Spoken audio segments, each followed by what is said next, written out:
అందరికీ నమస్కారం. యూటీవీకి స్వాగతం. మరొక అంశంతో మీ ముందుకు వస్తుంటున్నాము. ఈ ప్రపంచంలో ఉన్న ఒక పెద్ద అపోహ ఏంటంటే యేసు మరణం గురించి రోమన్ చరిత్ర ఏం చెప్తుంది, ఖురాన్ ఏం చెప్తుంది. ఇది చాలా మంది గుర్తించకపోవచ్చు. ఇది లోపలనే ఎవరికి ఉండే అనుమానాలు వారికి ఉన్నాయి. యేసు ప్రభు మరణం గురించి రోమన్ చరిత్ర ఆయనను సిలువ వేశామని చెప్తుంది. ఖురాన్ చెప్తుంది ఆయనను సిలువ వేయలేదు అని చెప్తుంది. ఇందులో ఏది కరెక్ట్ అనేటువంటిది ప్రేక్షకులు వింటున్న మీరే దీన్ని గ్రహించి ఆ యొక్క మరి కామెంట్ బాక్స్లో మీరు రాయాల్సిందిగా మనం చేస్తుంటున్నాం. సత్యాన్ని గ్రహించండి. యేసు ప్రభు మరణము రోమా చరిత్రలో ఉంది. రోమన్ పరిపాలన ఎంతో చాలా జాగ్రత్తగా చేసిన పరిపాలన. రోమా చరిత్ర ఎంతో ప్రాముఖ్యమైనటువంటిది. చరిత్ర అంటే 3 ప్రాముఖ్యమైనటువంటి విషయాలు ఉంటాయి అందులో. 1 మనుషులు, 2 కాలము, 3 స్థలము.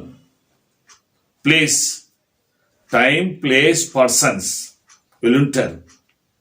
అది ఏ రాజు కాలములో, ఏ స్థలములో, ఏ సమయం, ఏ కాలము, ఏ సంవత్సరములో అనేటువంటిది ప్రాముఖ్యంగా చరిత్రకు అనేటువంటిది 3 ప్రాముఖ్యమైన ఎవిడెన్స్లు ఉంటాయి. ఆనాడు ఉన్నటువంటి హేరోదు రాజు, రోమన్ చక్రవర్తులు ఉన్నారు. అంటే యేసుక్రీస్తు ప్రభుల వారిని శిష్యులందరూ, యూదులందరూ ఒకే డ్రెస్సు, ఒకే అలంకరణ ఉంటుంది కాబట్టి గుర్తుపట్టలేమని ఆయన సొంత శిష్యుడైనటువంటి యూదా ఇస్కరియోతును ఆ రోమన్ వాళ్ళు పట్టుకున్నారు అతనితోటి. ఆయన అన్నాడు, యూదా ఇస్కరియోతు, నేను ఎవరినైతే ముద్దు పెట్టుకుంటానో ఆయనే క్రీస్తు అని చెప్పాడు. ఆనవాళ్ళు చెప్పాడు. వెళ్ళి ఈయన కూడా ఆయన్ను ముద్దు పెట్టుకున్నాడు. యేసు ప్రభు కూడా, చెలికాడా, స్నేహితుడా, నీవు చేయవచ్చినది ఏదో త్వరగా చేయమన్నాడు. గెత్సేమనే తోటలో రాత్రికాల సమయంలో రోమా సైనికులు గుర్తుపట్టలేరు కాబట్టి గుర్తు దొరకడానికి సొంత శిష్యుడు యూదా ఇస్కరియోతు యేసు ప్రభుతో ఉంటూ ఉన్నాడు, తింటూ ఉన్నాడు, పడుకుంటూ ఉన్నాడు. ఎల్లప్పుడూ ఆయనతో ఉండి ఆయన బాగా గుర్తుపట్టగలిగిన వాడు. కాబట్టి యేసు ప్రభును పట్టించినప్పుడు ఆయన తీసుకుపోయి చెరసాలలో వేశారు. రోమా గవర్నర్ పిలాత్ ఆయన న్యాయస్థానంలో తీర్పు తీర్చాడు కూడా. ఈయన ఏదైనా తప్పులు చేశాడా అనంటే ఆ యూదులు మోపిన నేరములో, దోషములో ఏది కూడా ఆయనకు కనపడలేదు. దోషములు ఏది కనపడలేదన్నాడు. ప్లస్ ఆయనను సిలువకేసినప్పుడు కూడా ఆ సిలువ మీద ఆయన చిరునామా పెడతారు. ఎప్పుడైనా రోమా ప్రభుత్వము ఒక వ్యక్తిని శిక్షించాలంటే అతడు చేసిన తప్పును, అతని అడ్రస్ను అతనికి పెడతారు. INRI పెడతారు. యూదుల రాజైన యేసు. కాబట్టి ఆ యేసు శిలువ మీద వేయగానే అట్నుంచి అటే పైకి వెళ్ళిపోయాడు. వేరే శిష్యుని పట్టుకొచ్చి సిలువ వేశారని ఖురాన్ చెప్తుంది.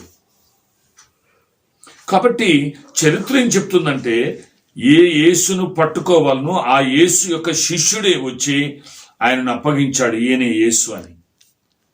ఆయననే రోమా గవర్నర్, రోమా ప్రభుత్వం ఆయన చెరసాలలో వేసింది. ఆయన 39 కొరడా దెబ్బలు కొట్టించింది. ఆయనకు తలకు ముళ్ళ కిరీటం పెట్టింది. కాబట్టి ఆయనను సిలువకేశారు. యేసుక్రీస్తు ప్రభుల వారు కూడా ఒకవేళ మరణానికి ఇష్టం లేనివాడైతే ఆయన మరణాన్ని ఆయన అంటాడు 26వ అధ్యాయములో, మత్తయి సువార్త 20వ అధ్యాయములో, నా తండ్రిని వేడుకుంటే 12 పటాలములను ఆయన పంపిస్తాడు, నేను చేయలేనా యుద్ధం అని పేతురుతో అంటాడు. పేతురు, నీ కత్తిని వరలో పెట్టుకో. ప్రధాన యాజకుడైనటువంటి ఆయన శిష్యుణ్ణి, ఆయన యొక్క సేవకుడిని, మల్కును చెవు నరుకుతాడు పేతురు. అలా చేయొద్దు పేతురు, కత్తి పట్టుకున్నవాడు కత్తితోటే మరణిస్తాడు అని ఆ చెవును మరలా అంటించి హీల్ చేస్తాడు. కాబట్టి యేసు ప్రభువే సిలువకెక్కాడు. అంత మాత్రమే కాదు, ఆయన యోహాను సువార్తలో 10వ అధ్యాయంలో అన్నాడు, గొర్రెలకు నేను మంచి కాపరిని, మంచి కాపరి గొర్రెల కొరకు ప్రాణం పెడతాడు అన్నాడు. ప్రాణం పెట్టుటకును మరలా దాన్ని తీసుకున్నట్టుకు నాకు అధికారం కలదన్నాడు. కాబట్టి యేసుక్రీస్తు ప్రభుల వారు ఆయన సర్వమానవాళి పాప పరిహారార్థమై ఆయన బలి అయ్యాడు. ఆయన అంత మాత్రమే కాదు, ఆయన ఉపమాన రీతిగా చెప్పాడు, ఒక గోధుమ గింజ భూమిలో పడి చనిపోతేనే మరికొన్ని గోధుమ గింజలు వస్తాయి అని అన్నాడు. దాని అర్థం ఏంటంటే, నేను గోధుమ గింజలాగా మీ అందరి కొరకు మరణిస్తాను, మిమ్మల్ని బ్రతికిస్తానన్నాడు. అంత మాత్రమే కాదు, యేసుక్రీస్తు ప్రభుల వారు ఆయన బోధల్లో యోహాను సువార్త 11వ అధ్యాయం 25వ వచనంలో అన్నాడు, పునరుత్థానమును జీవమును నేనే, నా యందు విశ్వాసం ఉంచువాడు చనిపోయినను బ్రతుకును, బ్రతికి అన్నిటికీ చనిపోడు.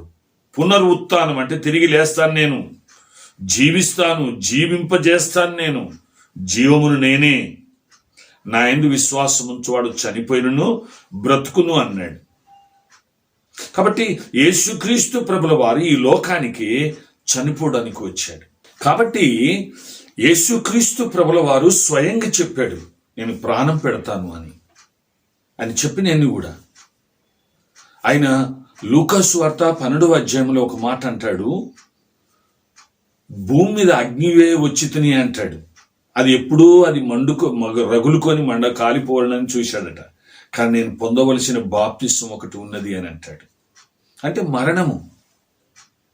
కాబట్టి ఆయన ఈ లోకానికి ప్రాణం పెట్టడానికి వచ్చాడు. అంత మాత్రమే కాదు, పాత నిబంధన ప్రవచన గ్రంథమైనటువంటి యూదుల ధర్మశాస్త్రమైన పాత నిబంధన బైబిల్లో యెషయా గ్రంథం 53వ అధ్యాయంతో కూడా ఆయన శిలువ మరణమే. ఆ 53వ అధ్యాయము 12వ వచనంలో ఉంటుంది, అతన్ని నలగగొట్టుటకు యెహోవాకు ఇష్టమాయను అని, మనందరి దోషములు ఆయన మీద మోపాడు అని ఇంత స్పష్టంగా చెప్తుంది. కానీ ఖురానులో మాత్రం యేసు ప్రభు ఆయన మరణించలేదు, ఆయన శిలువ నుంచి అటే పైకి వెళ్ళిపోయాడు, వేరొక శిష్యుని తీసుకొచ్చి ఆయన శిలువ మీద వేశారు అని అంటుంది. మనము చరిత్ర నమ్మాలి. అది కూడా ఈ ఖురాన్ కూడా ఎప్పుడు వచ్చిందంటే యేసుక్రీస్తు ప్రభుల వారి తర్వాత 500 సంవత్సరాలకు మహమ్మద్ గారు వచ్చారు. ఎందుకంటే ఈ రక్షణ, ఈ విమోచన కార్యం యేసు ప్రభు సర్వమానవాళిని పాప విముక్తులు చేయడానికి, ప్రాయచిత్తం జరిగించడానికి ఆయన ఈ లోకానికి వచ్చాడు. వచ్చి మరి ఆయన ఈ యొక్క విమోచన కార్యం జరిగించాడు. కానీ పూర్తిగా కొట్టేస్తున్నారు ఈ విమోచన కార్యాన్ని. మరి ఇందులో ఈ విమోచన కార్యం తెలుసుకోకపోతే మరి ప్రపంచ ముస్లిం సహోదరులంతా మరి మరి పనిష్మెంట్కు, శిక్షకు గురి అవుతారు. అంత మాత్రమే కాదు, ఇప్పుడు త్వరలో యేసు ప్రభు రాబోతున్నాడని కూడా నమ్ముతూ ఉన్నారు. వచ్చిన తర్వాత ఆయన తీర్పు తీరుస్తాడు. దేని బట్టి తీర్పు తీరుస్తాడు? ఆయన మన కొరకు శిక్షించబడ్డాడు, ఆయన మన పాపము నిమిత్తమై ప్రయాసపడ్డాడు, మన పాప విమోచన కొరకు ఆయన రక్తాన్ని చెందించాడు. అంత మాత్రమే కాదు, ఆయన అబ్రహాము బలివ్వబోయినటువంటి ఆ కుమారుని బలి ఇచ్చేటప్పుడు వచ్చినటువంటి ఆ గొర్రెపోతు పొటేలు, దానికి సాదృశ్యంగా యేసుక్రీస్తు ప్రభుల వారు ఉన్నారు. అబ్రహాము కుమారుణ్ణి బ్రతికించడానికి దేవుడే ఆ కుమారుని, అబ్రహాం కుమారుని తప్పించి బలివ్వకుండా, మరణించకుండా పొదల్లో ఒక గొర్రె పొట్టేలును చూపెట్టాడు. దానిని బక్రీద్గా మన సహోదరులు, ముస్లిం సహోదరులందరూ పాటిస్తారు. ఆ గొర్రె పొట్టేలు యేసుక్రీస్తు ప్రభుల వారికి సాదృశ్యము. సర్వమానవాళిని విడిపించడానికి, విమోచించడానికి ఈయన మరి బలి కావాల్సి వచ్చింది. అందుకే యోహాను సువార్త 1వ అధ్యాయం 29వ వచనం, ఇదిగో లోకపాపులను మోసుకొని పోయే దేవుని గొర్రెపిల్ల అని. దేవుని గొర్రెపిల్లగా ఆయన ఈ లోకానికి వచ్చాడు. ఇక యేసు ప్రభు దైవత్వమును గురించి కూడా కొంత చెప్తూ ఉంటారు. యేసు ప్రభు ప్రవక్తన దేవుడా అంటే ఆయన దేవుడే. ఎందుకంటే ఆది యందు వాక్యమునను, యోహాను సువార్త 1:1 చెప్తుంది. అంటే ఆది యందు వాక్యమునను, వాక్యము దేవుని యొద్ద ఉండెను, వాక్యము దేవుడై ఉండెను. ఆ వాక్యమే శరీరధారి అయి కృపా సత్య సంపూర్ణంగా మన మధ్య నిలిచి, ఆ వాక్యమే నూరల్లా కలముల్లా అంటారు. కలముల్లా అంటే వాక్ అయినటువంటి దేవుడు ఆయన శరీరధారిగా వచ్చాడు. మనకు ఖురాన్ షరీఫ్ సూరా 4:164 కూడా అదే చెప్తుంది. అల్లా యొక్క ఆత్మే ఈసాగా కన్యక మరియం ద్వారా జన్మించాడు అని చెప్తుంది. అల్లా యొక్క ఆత్మే, అల్లా ఏ రూపంలో ఉన్నాడు? ఆత్మ రూపంలో ఉన్నాడు. ఆ ఆత్మ రూపంలో ఉన్న అల్లానే కన్యక మరియం ద్వారా ఈ లోకములో ఈసాగా జన్మించాడని. అంటే అల్లా యొక్క ఆత్మే ఈసా. రువల్లా అంటారు ఆయన, రువల్లా. కాబట్టి ఒకవేళ ఇలాంటి కన్ఫ్యూజన్తో మరి ఈ గొప్ప రక్షణను పోగొట్టుకుంటున్నారేమో అని నా ముస్లిం సహోదరుడు. కాబట్టి మనం అర్థం చేసుకోవాలా. ఒకవేళ ఈ ఖురాన్లో ఏదన్నా మీకు డౌట్ ఉంటే దీనికంటే పూర్వమందున్న గ్రంథంలో కూడా మీరు చూసుకొని క్లారిటీ చేసుకోమని కూడా ఉంది, ఖురాన్ చెప్తుంది. కాబట్టి దీనికంటే పూర్వం ఉన్న గ్రంథం ఏంటంటే పాత నిబంధన. కాబట్టి రక్షణ ప్రాముఖ్యమైనటువంటిది. రోమా గవర్నరు, రోమన్ పరిపాలన దేన్ని నిర్లక్ష్యం చేయకూడదు. దేన్ని నిర్లక్ష్యం చేసినా వారికి మరణశిక్ష విధిస్తారు. వాళ్ళు సైనికులే కానీ, మంత్రులే కానీ, ఇంకెవరైనా రోమన్ గవర్నమెంట్లో, రోమన్ పరిపాలనలో దేన్ని నిర్లక్ష్యం చేసినా వారు శిక్షార్హులు.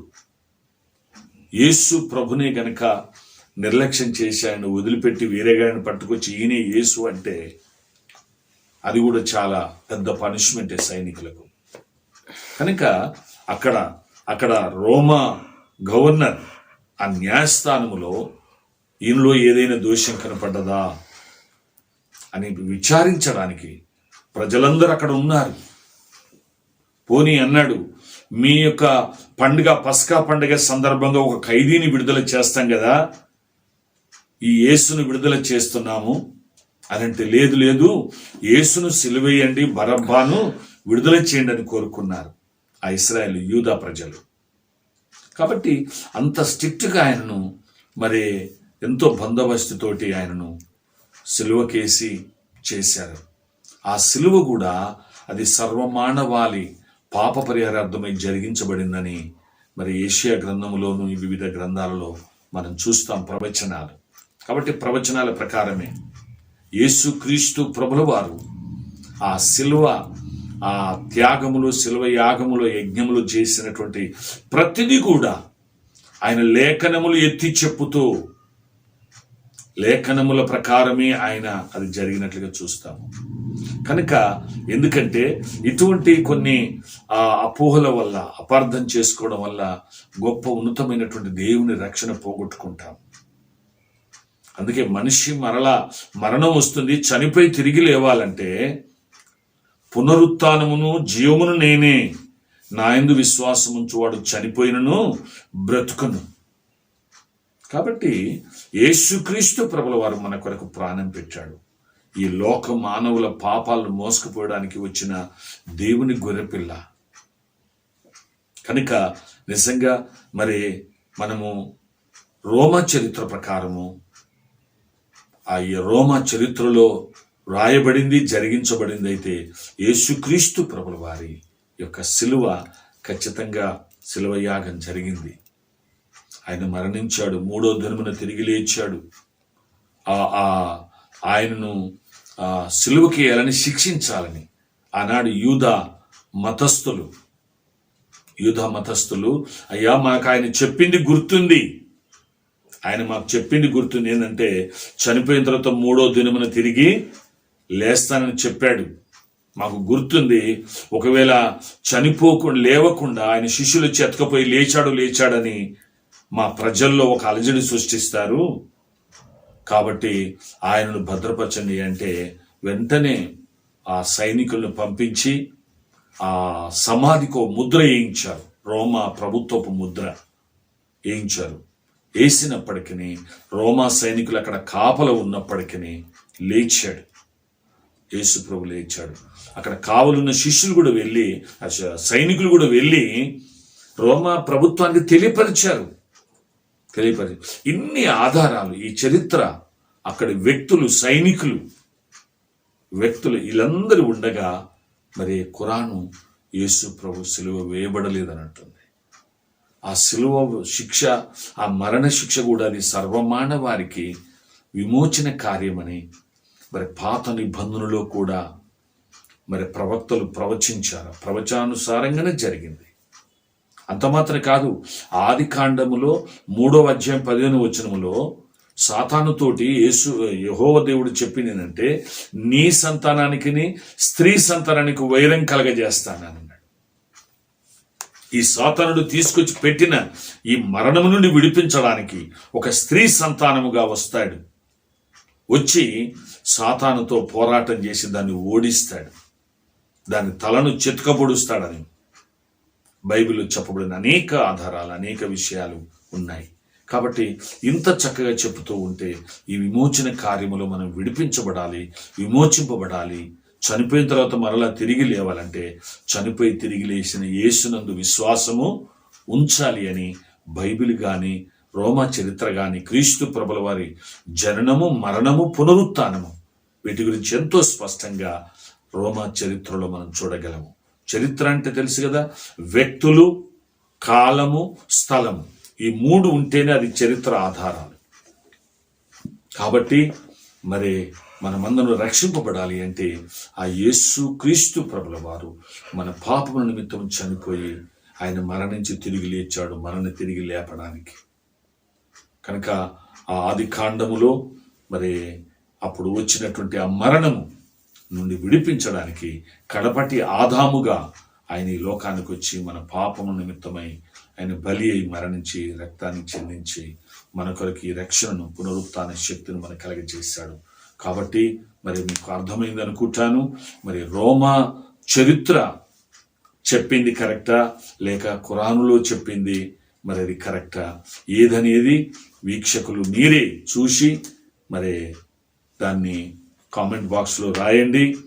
నిజంగా అట్టి పునరుత్థానుడు, మన పాప పరిహారము కొరకు బలి అయినటువంటి క్రీస్తు ప్రభుల వారి యొక్క మరి ఆయన యందు విశ్వాసం ఉంచి మరలా పునరుత్థాన శక్తిని కలిగి ఆయన రాకడలో తిరిగి లేచి నిత్యత్వంలో ప్రవేశించినట్లు ఆయన యందు విశ్వాసం ఉంచండి. నిరంతరము యూట్యూబ్ని వీక్షిస్తుండండి, నిత్య సత్యాలు తెలుసుకోండి. అందరికీ నమస్కారం.